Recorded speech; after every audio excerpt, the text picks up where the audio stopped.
Maintenant, je vais vous montrer comment est-ce qu'on peut résoudre une équation sinusoïdale. Donc, ici, on a une équation sinus. Donc, première des choses, on veut une équation où le sinus est isolé. Donc, un peu à l'image des fonctions valeurs. Mettons, quand on a fait la valeur absolue, on voulait isoler la valeur absolue et après ça, on faisait les opérations contraires. Même chose pour la fonction racine carrée. Même chose pour le principe de la fonction, comme je disais, logarithmique, exponentielle. Quoi d'autre? Quelle autre règle on a vue? Bref, toutes les règles qu'on a vues, à chaque fois, le but c'était d'isoler la fonction, dans le fond, l'opération dont on étudiait la fonction en ce moment. Donc, si on étudie la fonction sinus, ben, on va isoler le sinus. Alors, si je fais les opérations contraires, je vais commencer par tout envoyer du même côté. C'est-à-dire, je vais me débarrasser du 5 et je vais me débarrasser du 2, qui multiplie la fonction. Donc, si je fais moins 5 de chaque barre et je divise par 2 de chaque barre, je vais obtenir 2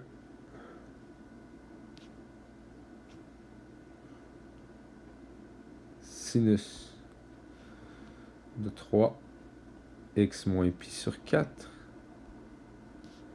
est égal à 1. Et je vais diviser par 2, ce qui va donc me donner sin de 3x moins pi sur 4 est égal à 1 demi. Bon. Et là, je peux retrouver ces valeurs grâce au cercle trigonométrique. Donc, vous pouvez aller voir sur le cercle trigonométrique, aller vérifier quels sont les angles qui correspondent à un sinus de 1 demi. Donc, l'avantage ici, c'est qu'étant donné que ça fait partie des valeurs dont on connaît les sinus et les cosinus, ça fait partie des points trigonométriques. Donc, on va le retrouver facilement. Les angles possibles ici sont pi sur 6 et 5 pi sur 6. Bon.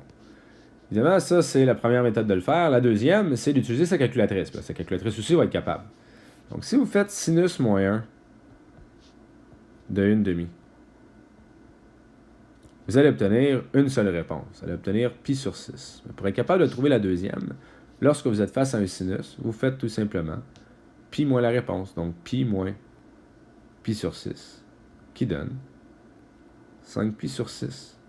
Fait que j'ai donc deux valeurs différentes pour les angles. Je vais donc faire deux équations différentes. Donc, la première, qui était pi sur 6 est égale, là j'ai un blanc, à 3x moins pi sur 4. Et l'autre, je vais avoir 5 pi sur 6, qui est égal à 3 fois x moins pi sur 4.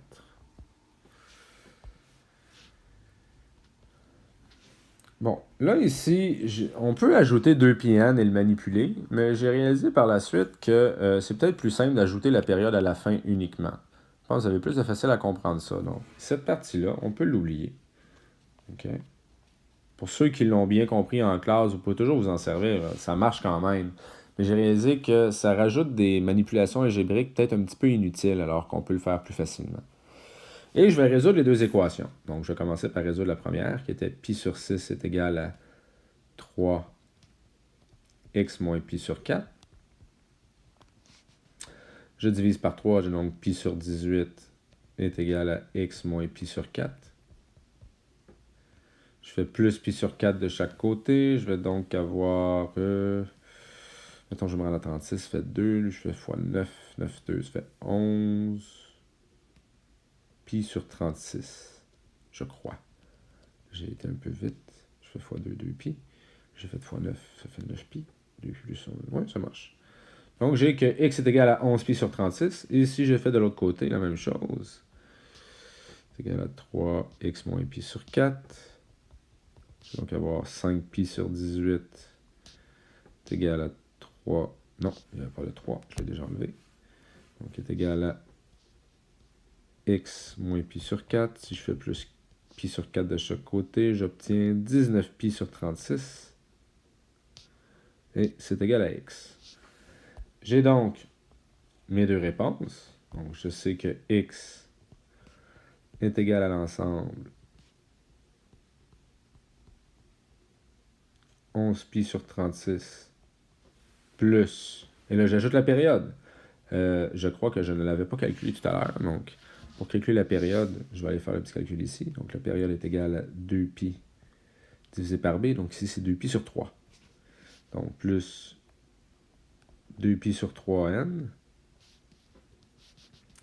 Et on ajoute également l'autre réponse, qui est 19pi sur 36. Et on ajoute également la période, donc 2pi sur 3 fois n. Et on ferme notre ensemble. Alors voilà comment est-ce qu'on peut résoudre une équation sinusoïdale, une équation sinus.